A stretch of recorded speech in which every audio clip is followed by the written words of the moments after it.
সবাই বদন বদন খানি একটু দেখিয়ে দাও। এই তোজো তোজো বাবা, প্রচুর লোক যাচ্ছি আমরা।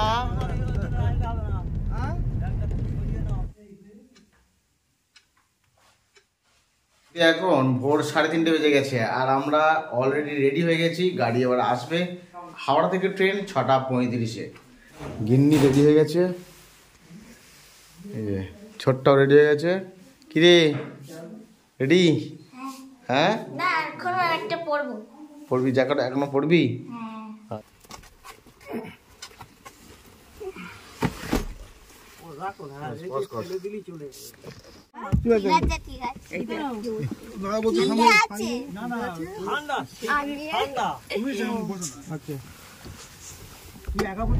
কতজন যাচ্ছি আমরা মোটামুটি ঘুরে বল?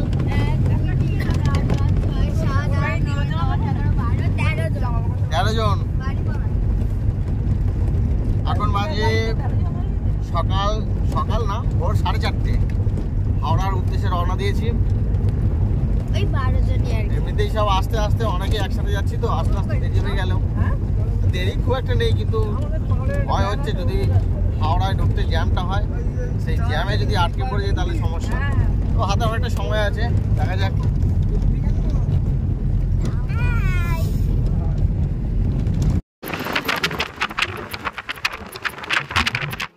2024-এর 27শে ডিসেম্বর সবাই মিলে আবার বেরিয়ে পড়লাম।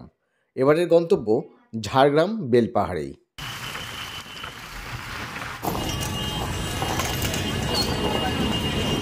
1 ঘন্টার মধ্যে আমরা পৌঁছে গেলাম হাওড়া স্টেশনে। আমাদের ট্রেন দিয়েছে 22 নম্বরে, তাই আমরা 22 নম্বর প্ল্যাটফর্মের উদ্দেশ্যে রওনা দিলাম। আর শুরুতেই দেখলাম এখানে লাগেজ চেকিং চলছে।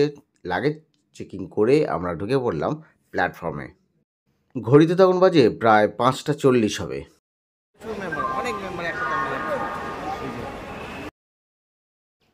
বহু বছর পর এত মানুষ আমরা একসাথে একটা ট্রিপে যাচ্ছি।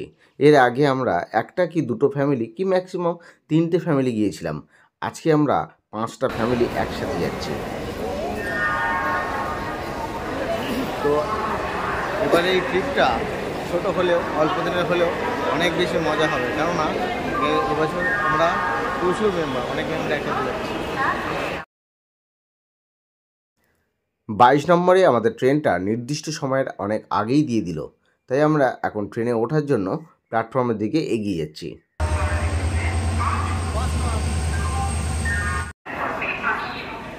আজকের জার্নির ট্রেন নাম্বার ছিল 22861 আর টাইম ছিল সকাল 6:35। আমাদের আজকের জার্নির ডিউরেশন ছিল ওই 2.5 ঘন্টার মতো, তাই আমরা চেয়ার কার টিকিট কেটেছিলাম। আর এটা হচ্ছে চেয়ার কারের নন এসি কোচ। যেহেতু এটা ছিল ডিসেম্বরের শেষ, ঠান্ডার সময়, তাই এসি কোচে কাটার কোনো প্রয়োজন ছিল না, তাই আমরা নন এসি কোচেই টিকিটটা কেটেছিলাম। যাই হোক, লাগেজপত্রগুলো ঠিকঠাক তুলে দিলাম। চলুন এবারে একটু এই ট্রেনের এসি কোচটা দেখিয়ে নিই। এসি আর নন এসি কোচের মধ্যে এমন কোনো ডিফারেন্স নেই, শুধু এসি কোচের সিটগুলো একটু কভার করা আর দুটো কোচেরই মাঝখানে এরকম বড় টেবিল একটা রাখা আছে। আর এসি কোচের জানলাগুলো একেবারে ফিক্সড। এইবার শুরু হলো আসল মজা। আমার শ্বশুরমশাই বাড়ি থেকে বেশ অনেক কিছু খাবার দাবার নিয়ে গেছিলেন, ট্রেনে মজা করতে করতে খেতে খেতে যাওয়া হবে বলে। ট্রেন তখনও ছাড়েনি, আমার শ্বশুরমশাই ডিম সিদ্ধ করে নিয়ে গেছিলেন, আর সকালের ব্রেকফাস্টটা একেবারে ডিম সিদ্ধ দিয়েই শুরু করে দিলাম। আর মোটামুটি টাইম অলরেডি হয়ে এসছে, আমাদের 6:35 হয়ে গেছে। আর কম্পার্টমেন্ট করে দিলাম। আর এনেছিলেন ডিম সিদ্ধ।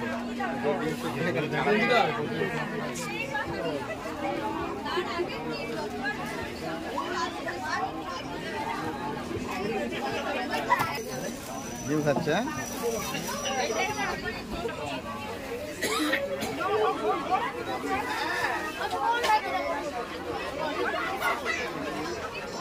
চানাকে দিয়ে মাখাবে? হ্যাঁ, চানা দিয়ে মাখাবে।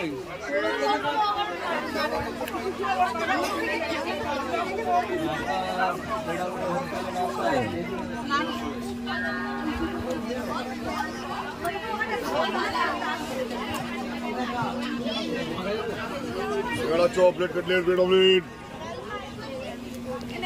প্লাস্টিকেই দিয়ে দেবে কোনো সব। সকালে ডিম সিদ্ধের সাথে আর একটা হেলদি আইটেম ছিল, সেটা হচ্ছে চানা। আর তার জন্য আমার শ্বশুরমশাই কলা বেরো হওয়া হাঁড়ি মুগ, ছোলা, স্যালাড সব কিছু কুচিয়ে নিয়ে গেছিলেন। মাখানো চলছে এখন, তারপর সবাইকে ডিস্ট্রিবিউট করে আমরা মজা করতে করতে খেতে খেতে যাব। ছেলের জন্য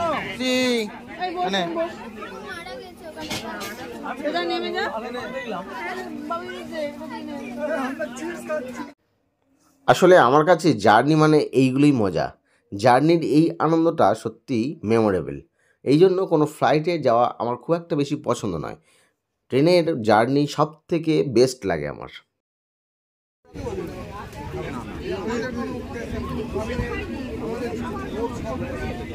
পজ করে দেবে আর লিখছিস ডায়েরিতে লিখছি।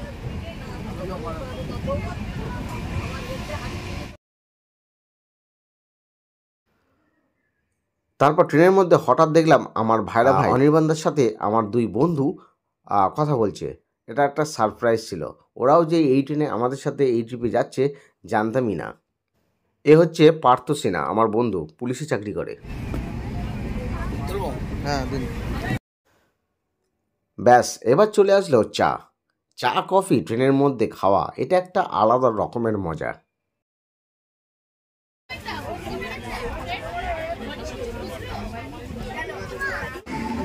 খড়গপুর সব থেকে বড় দীর্ঘতম।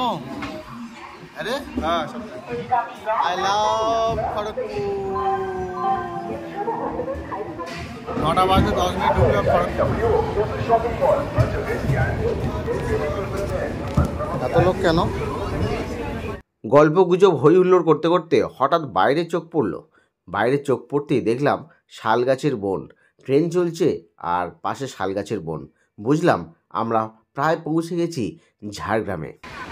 কারণ ঝাড়গ্রাম মানেই তো বন, শাল, সেগুন, শিমুল, জারুলের বন।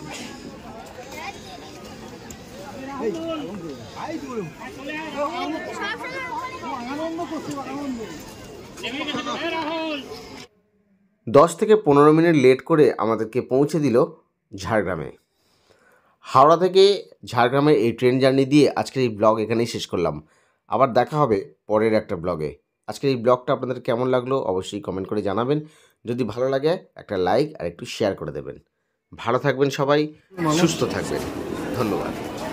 যেহেতু এখন সিজন টাইম, সবাই মোটামুটি ঘুরতে যাচ্ছে, প্রচুর মানুষ নেমেছে এখানে।